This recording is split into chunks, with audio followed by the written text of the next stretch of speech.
जिंदगी पकड़ी जाती थी उनको छोड़ दिया जाता था, पुलिस के लोगों को इस्तीफा देना पड़ता था।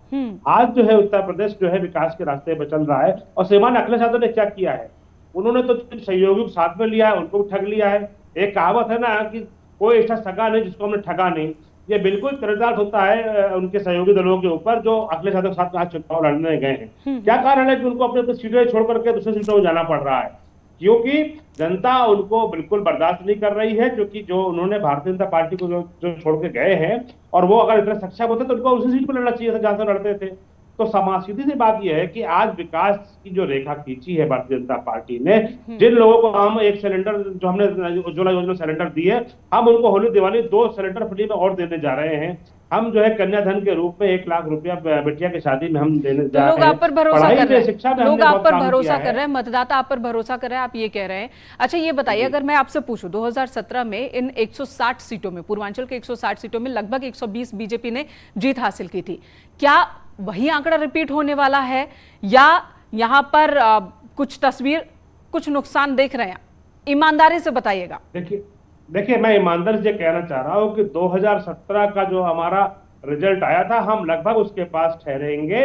और उसको आप लगातार 2014 से दिखते तो आइए, 2014 का इलेक्शन हुआ, 2017 का इलेक्शन हुआ, 2019 में बसपा के साथ मिलकर इलेक्शन हुआ, उसके बाद जिला पंचायत का इलेक्शन हुआ, उसके पहले नगर निगम का इलेक्शन हुआ।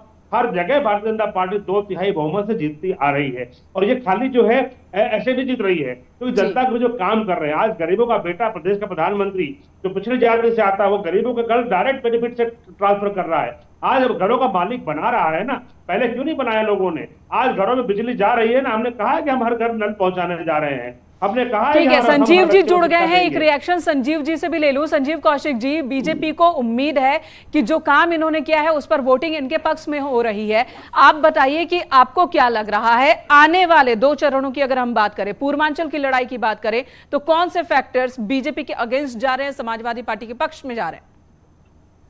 यदि भारतीय जनता पार्टी ने काम किया है तो काम की बदौलत आगे लकड़ी कहने की जरूरत क्या, क्यों बात पड़ेगी? गरीबी से निकला हुआ है प्रधानमंत्री, दलित से निकला हुआ है प्रधानमंत्री, 80-20 अरे भाई सामंतवादी पार्टियों का एक पार्टी के लोगों के मालिकों का तो पार्टी नहीं है ना, ये पार्टी गरीबों की, ये कार्यकर्ताओं की है। तो हम बताएंगे नहीं कि हमारे नेता कैसे हैं, उसके विचार कैसे हैं, काम पहुंचा रहे हैं लोगों को। ठीक है आलोक जी, संजीव जी को बोल लेने दीजिए। केंद्र में और उत्तर प्रदेश में लोगों ने भारतीय जनता पार्टी को प्रचंड बहुमत, उतनी बहुमत थी जितने के बारे में उनकी सोच से भी समझ से भी परे लोगों ने बहुमत किया। तो आपको जब डबल इंजन की सरकार की जब बात होती है तो सरकार को उसी रफ्तार से काम करके दिखाना चाहिए था। सरकार यदि 5 साल काम करने के बाद में भी इस तरह की तमाम बातें कर रही हो, सरकार दाएं बाएं की बात कर रही हो, साइकिल पर बम की बात कर रही हो। अरे कौशिक जी, राहुल गांधी कहाँ है? आपकी पार्टी के नेता राहुल गांधी कहाँ है? साहब सुन तो आपकी पार्टी के नेता श्रीमती प्रियंका वाड्रा तो क्वारंटाइन थी जब तक यहाँ पे कोरोना चल रहा था। तो समाजवादी पार्टी के साथ साथ आप जो कांग्रेस के साथ जो आप खड़े होते हैं कौशिक जी, आपके नेता कहाँ हैं? आज पार्टी का मुलम्मा छोड़ करके आज आप राजनीतिक विश्लेषक बनकर के आ गए। आपको बता दीजिए कि राहुल गांधी कहाँ है, क्यों भाग के कांग्रेस छोड़ करके, जनता ने क्यों हराया उनको? ठीक है आलोक जी, वो राजनीतिक विश्लेषक के तौर पर संजीव जी हमारे साथ जुड़े हैं। राजनीतिक विश्लेषक नहीं है, मैं कौशिक जी के साथ कई डिबेट कर चुका हूँ, कांग्रेस के प्रवक्ता बन के आते रहे हैं और कांग्रेस की नीति से चलते रहे हैं।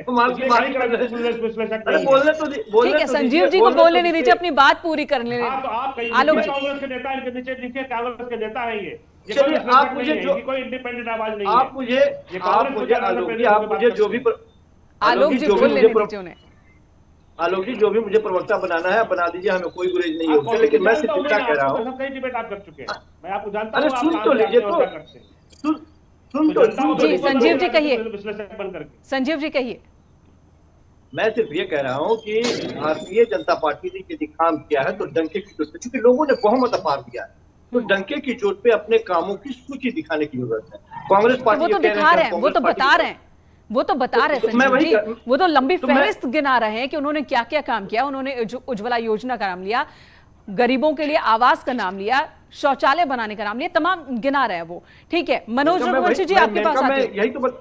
मैं यही तो बता रहा हूँ कि धरातल पे उन्होंने जाके देखा होता तो शायद इस तरह की बात नहीं। ये यदि गरीबों के लिए आवास योजना की बात कर रहे हैं, इनको पता है अरे गरीबी हटाने के नाम पे 5-5 अरे साहब सुन तो लीजिए, बोलने नहीं देंगे आपको, बात कर रहे हैं। अरे 5-5 हजार रुपए के साथ कर सकते हैं उसमें, आज 100 5,000 रुपए के साथ कर लगते हैं जो आवास इंदिरा आवास योजना की बात कर जो रहे है हैं। अपने गिरेबा बुझा के